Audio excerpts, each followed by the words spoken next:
ಒಂದನೇ ಮಗು ಕೊಲೆ ಮಾಡ್ತಾನೆ, ಎರಡನೇ ಮಗು ಕೊಲೆ ಮಾಡ್ತಾನೆ, ಮೂರನೇ ಮಗು ಕೊಲೆ ಮಾಡ್ತಾನೆ. ಹೀಗೆ ಮಾಡ್ಕೋತ ಅವನ ಬಳಿ ಕರುಣೆ ಇರಲಿಲ್ಲ, ಕಳಕಳಿ ಇರಲಿಲ್ಲ, ಮಾನವೀಯತೆ ಇರಲಿಲ್ಲ. ಒಟ್ಟಿನಲ್ಲಿ 7 ಮಗುವನ್ನು ಕೊಲೆ ಮಾಡ್ತಾ ಹೋಗ್ತಾನೆ. 7 ಮಗುವನ್ನು ಕೊಲೆ ಆದಾಗ 8ನೇ ಮಗು ಗರ್ಭಿಣಿ ಆಗಿರ್ತಾಳೆ ದೇವಕಿ. ಆಗ ಇಲ್ಲಿ ನಮಗೆ ಬಹಳ ಒಂದು ದೃಷ್ಟಾಂತ ಸಿಗ್ತದೆ.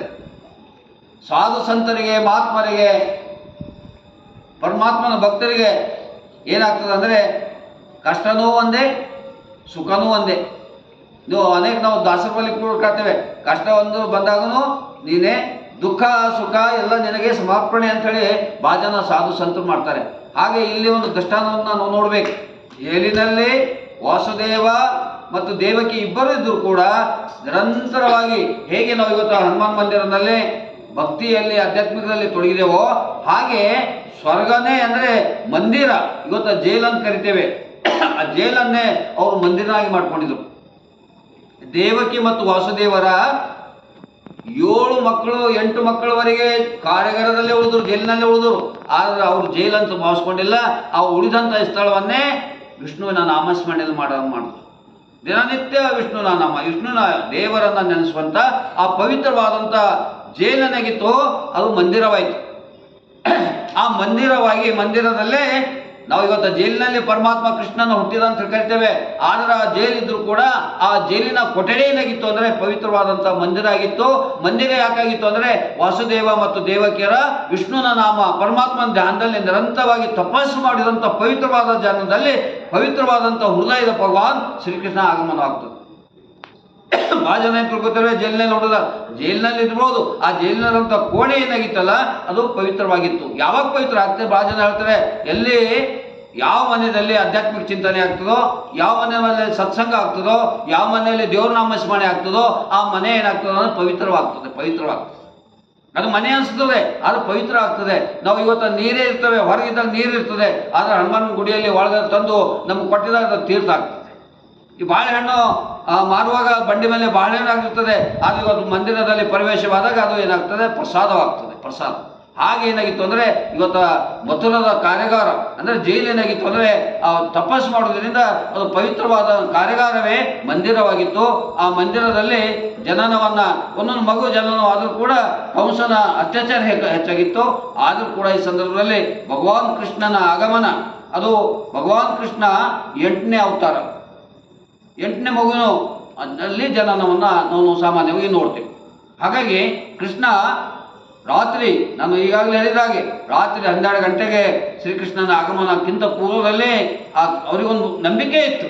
ಏನು ನಂಬಿಕೆ ಇತ್ತಂದರೆ ಇವತ್ತು ನಾವು ಜೈಲಿನಲ್ಲಿ, ಅದಕ್ಕೆ ಪರಮಾತ್ಮ ಬಗ್ಗೆ ನಾವು ನಂಬಿಕೆ ಇಡಬೇಕು. ಭಾಳ ಜನ ಅಂತಾರೆ ಇವತ್ತೇ ಆಗಬೇಕು ಅಂತೇಳಿ. ಅಡಿಗೆ ಆಗಿದ್ದಾಗ ಆಗಲ್ಲ, ಅಡಿಗೆ ಮಾಡಬೇಕಾದ್ರೆ 1 ಗಂಟೆ ಬೇಕು. ಹಾಗೆ ಪರಮಾತ್ಮ ನನ್ನ ಆಧ್ಯಾತ್ಮಿಕವನ್ನು ನಾವು ಪಡಿಬೇಕಾದ್ರೆ ಸ್ವಲ್ಪ ಟೈಮ್ ಬೇಕಾಗುತ್ತೆ. ಭಾಳ ಜನರಿಗೆ ದೇವರಂಬ ಭಾವನೆಯನ್ನು ಕಡಿಮೆ ಆಗ್ತದೆ. ಯಾಕೆ ಕಡಿಮೆ ಆಗ್ತದೆ? ATM ಆಗಬೇಕು ಅವ್ರಿಗೆ ಬದುಕು. ಇವತ್ತು ಈಗ ತಕ್ಷಣವೇ ದೇವ್ರು ಸಿಗಕ್ಕೆ ಸಾಧ್ಯ ಇಲ್ಲ. ದೇವ್ರು ಸಿಗಬೇಕಾದ್ರೆ ತಪಸ್ಸು ಮಾಡಬೇಕಾಗ್ತದೆ. ಇವತ್ತು ದೇವಕಿ ಮತ್ತು ವಾಸುದೇವರು ಕೃಷ್ಣನ ತಂದೆ ತಾಯಿ ಆಗಬೇಕಂದ್ರೆ ಸಾಮಾನ್ಯ ಅಲ್ಲ.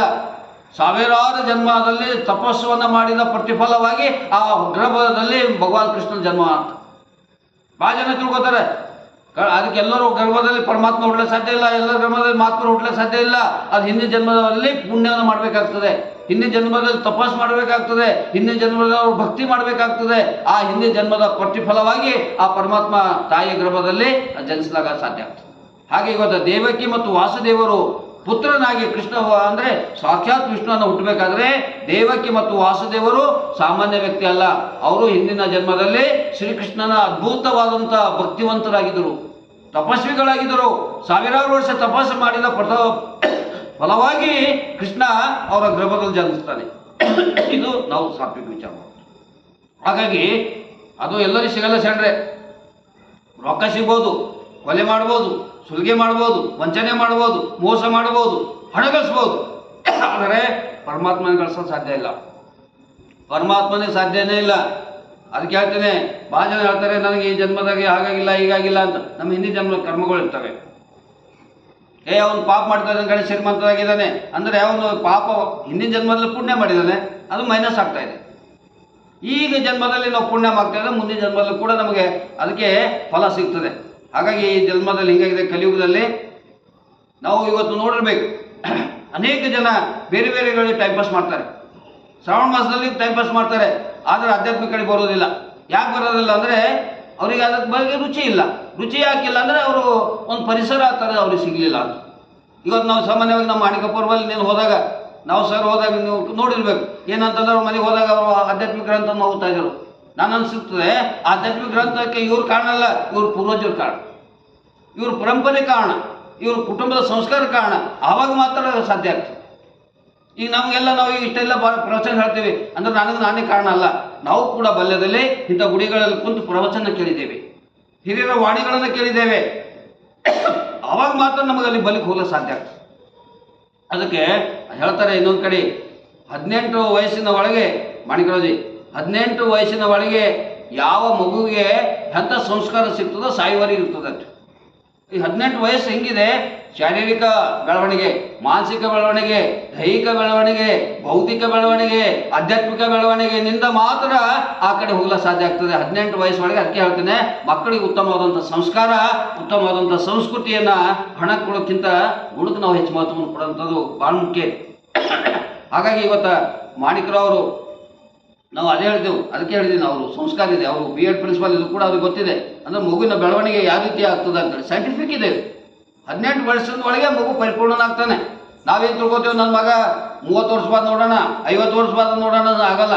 18 ವರ್ಷದ ಒಳಗೆ ನಾವು ಮಗುಗೆ ಯಾವ ರೀತಿ ಸಂಸ್ಕಾರ ಕೊಡ್ತೇವೆ ಅದನ್ನು ಇವತ್ತು ಬಾಲ್ಯದಲ್ಲಿ ಇವತ್ತು ಆಧ್ಯಾತ್ಮಿಕ ಚಿಂತನೆಗಳು, ದೇವರೆಂಬ ಕಲ್ಪನೆಗಳು, ದೇವರೆಂಬ ಭಾವನೆಗಳನ್ನು ಯಾಕೆ ಕಡಿಮೆ ಆಗುತ್ತೆ ಅಂದರೆ ಹಿರಿಯರೇ ನಾವು ತಪ್ಪು ಮಾಡ್ತೇವೆ. ಹಿರಿಯರೇ ನಾವು ಭಾಳ ಮಕ್ಕಳಿಗೆ ದಾರಿ ತಪ್ಪಿಸ್ತಾ ಇದ್ದೀವಿ.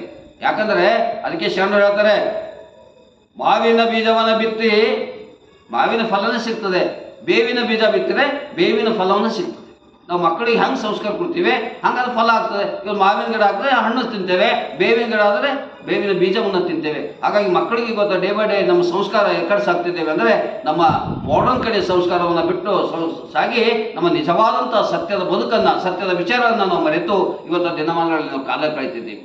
ಅದಕ್ಕಾಗಿ ನಾವು ಕೂಡ ಏನು ಮಾಡಬೇಕಾಗಿದೆ, ಸುಧಾರಣೆಯನ್ನು ಮಾಡ್ಕೊಳ್ಬೇಕಾದ್ರೆ ನಾವೇನು ಮಾಡ್ತೇವೆ ನೋಡಿ ಕಲಿಯುತ್ತಿದ್ದೇವೆ. ನಾವು